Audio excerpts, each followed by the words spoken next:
So I've just gone through the Polish border. Unfortunately I didn't film it because I ran out of space on the disc, and so rather stupidly. Anyway, I've got an hour full disc and I can film a bit more until the battery runs out.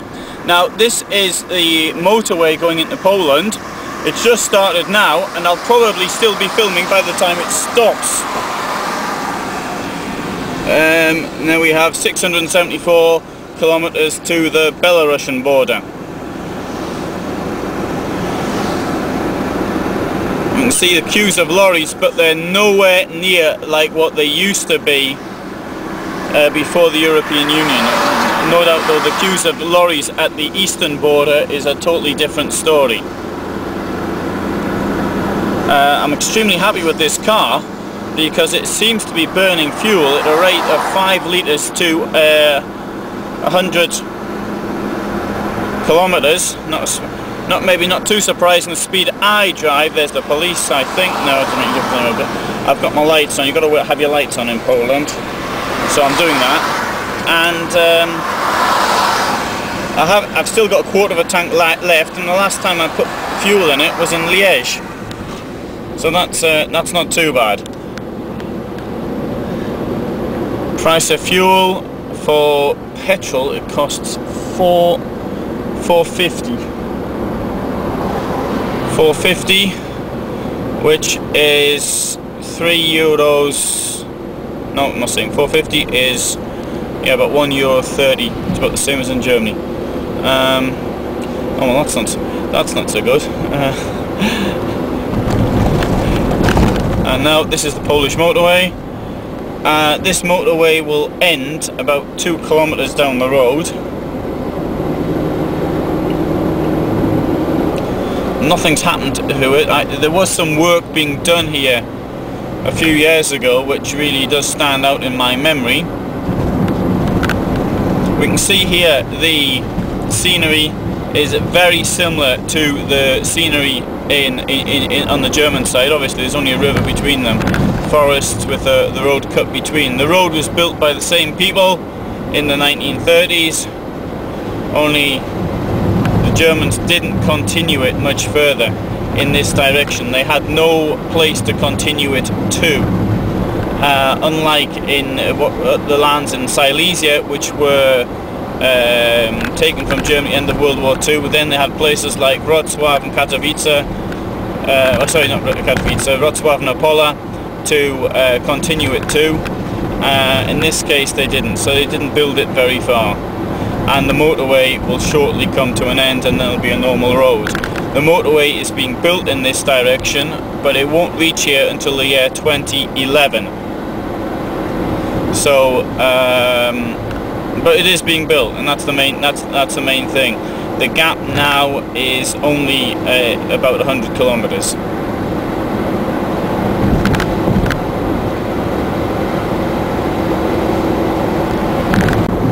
So this is where the motorway now runs out. So it's not very long at all. Though I'm pretty certain they extended this. Often these places the police hang around because the speed limit jumps down from 80 to 60. So the police hang around trying to catch people who've gone too fast. I've now reduced my speed to 60 kilometers an hour, so I won't be one of them.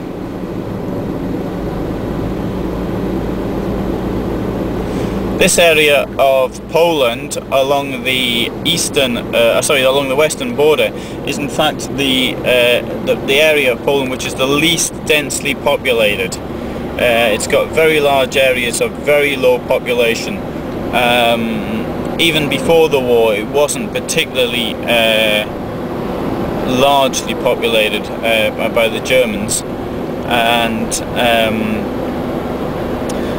no really large towns of any consequence. Okay, maybe Gorzów or Zielona Góra, but it's very low. It's very low population. A large tracts of forest, and in the northern part, the marshy lands.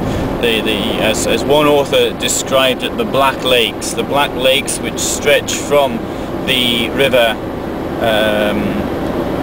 Oder to the river Niemen, which is in Lithuania.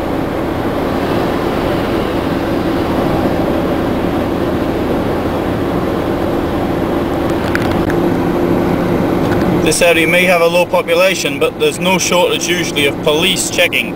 Obviously there's plenty of easy targets. Now I'm driving at 90 kilometers an hour, which is the legal maximum, and everybody seems to be overtaking me, except this lorry behind. It's pretty stupid to drive quickly down here because it ends up being quite expensive. There's really a lot of speed traps, and it's noticeable those that go shooting past are not driving local cars.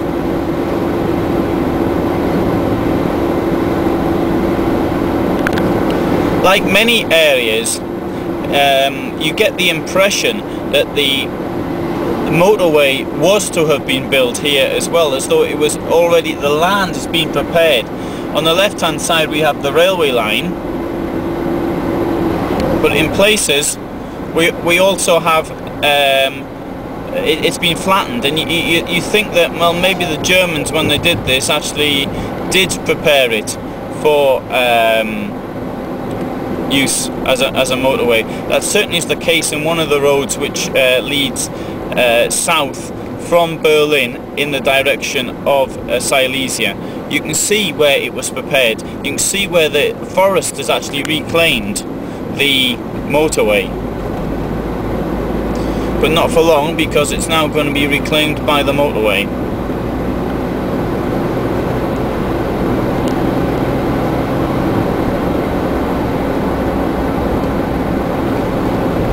The river Ilanka. Only 15 kilometers ago or so we had a motorway. Now we have to go 50 kilometers an hour through these villages where the cars stop and there's no fast movement.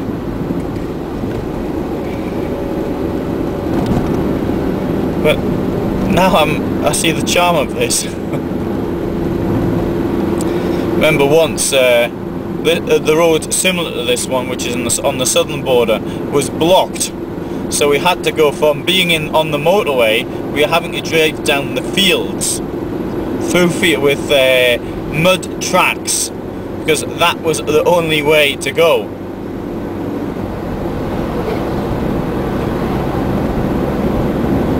But this isn't too bad. I think this is very attractive. Probably easily satisfied with things in life, but this is very nice, very pleasant. Well, with one village after another on the main road, the route number 2, the road that goes from Berlin to Moscow, we're not going very fast, and it's not too bad if you're not in a hurry. I suppose if I were in a hurry I wouldn't find it too amusing, but as it is, I find it very pleasant.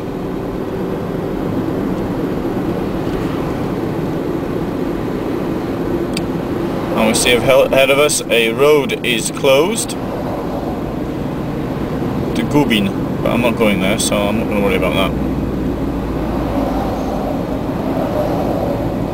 On the left is a rather interesting restaurant shaped like a castle.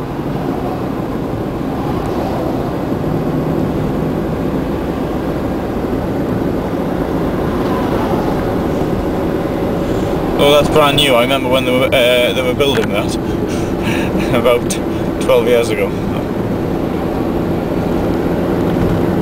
Praktycznie co roku jest. I wanted to film this idiot here in front of me, who's overtook me on a blind corner in a lorry on a double white line, and it had, well, of course it wouldn't hurt him.